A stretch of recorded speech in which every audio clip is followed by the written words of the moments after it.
బాపట్ల పట్టణంలోని 6వ వార్డు రెల్లి కాలనీలో ఉన్న పవిత్ర శ్రీ శ్రీ శ్రీ కనకదుర్గ అమ్మవారి దేవస్థానంలో ఆషాఢమాస శోభాయమానంగా జరిగాయి. అమ్మవారికి వివిధ రకాల కూరగాయలతో అద్భుతమైన అలంకరణ చేయబడి భక్తులను మంత్రముగ్ధులను చేసింది.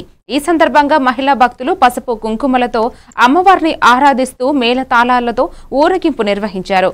ఆధ్యాత్మిక భక్తితో నిండిన ఈ కార్యక్రమంలో అనేక భక్తులు పాల్గొన్నారు.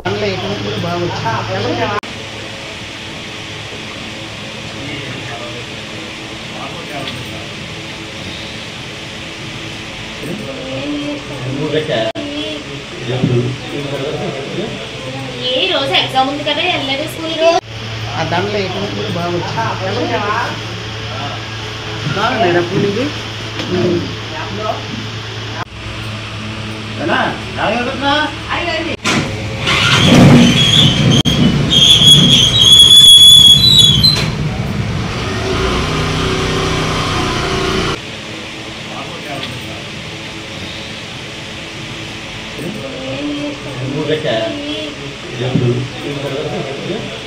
ఏ రోజు ఎగ్జామ్ ఉంది కదా వెళ్ళలేదు స్కూల్ కి ఆ దాంట్లో ఎటువంటి బాగా వచ్చింది